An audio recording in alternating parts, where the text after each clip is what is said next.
கொஞ்சம் அப்படி வந்துருங்க. ஒரு விஜய் நம்ம சினிமால பார்த்திருக்கோம், அவர் டான்ஸ் ஆடி பார்த்திருக்கோம், அவர் நடிப்பு திறமையை பார்த்திருக்கோம், நிறைய படங்களுக்கு நம்ம தியேட்டருக்கே போயிருக்கோம். அப்படிப்பட்ட விஜய் கிட்ட இவ்வளவு நல்ல குணங்கள் இருக்குன்றது எப்படி வெளியே வருதுன்னு நினைக்கிறீங்க? இப்பதானே வெளியே வருது. இப்பதானே முதலமைச்சர் ஆயிருக்காரு. இப்ப ஒரு ரூல் அவர் ஒரு நாள் ஒரு சைன் போட்டு ஒரு புதுமை இதை மனுஷன் செய்யறாரோ இல்லையோ லஞ்சம் வாங்க விட மாட்டேன்னு சொல்ற அதுவே கேட்க சந்தோஷமா இருக்குல்ல. அது நடக்குது, நடக்கவும் செய்யுது. நடக்குது. நம்ம கண் கூட பார்த்துட்டு இருக்கோமே, நடந்துட்டு இருக்கேன். நீங்களும் ஒரு தாய் உள்ளம் கண்ட ஒரு தாய் தான்.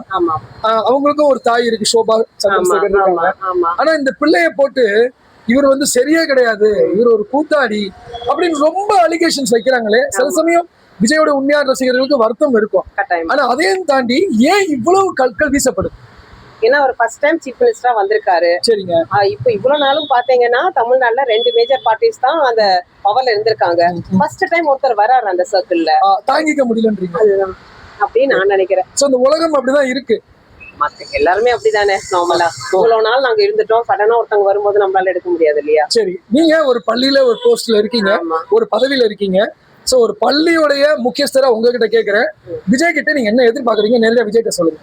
ஓகே, அவர்கிட்ட எதிர்பார்க்கறது என்னன்னா, அவர் எப்படி இப்போ இருக்காரோ எவ்வளவோ கன்ஸ்ட்ரக்டிவ் திங்ஸ் அவர் பண்ணிட்டு இருக்காரு இல்லையா ஒரு நாளைக்கு, அதே மாதிரி இந்த 5 வருஷமா அவர் பண்ணிட்டாருன்னா தமிழ்நாடு எங்கேயோ போயிடும். சோ இவர் அடிக்க அடிக்க அடிக்க அவரு மாறிடக்கூடாது, மாறிடவே கூடாது, உதச்சிக்கிட்டே இருப்பாங்க. அவங்க யாரு என்ன சொன்னாலும் அவர் கண்டுக்க கூடாது.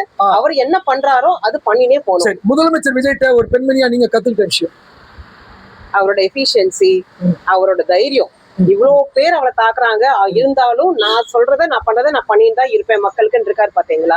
அது எனக்கு ரொம்ப பிடிச்சிருக்கு. யார் என்ன நினைச்சாலும் பரவாயில்ல, நான் ஒரு வழியை ஏற்படுத்தினா அந்த வழியில போவேன், நான் போவேன்.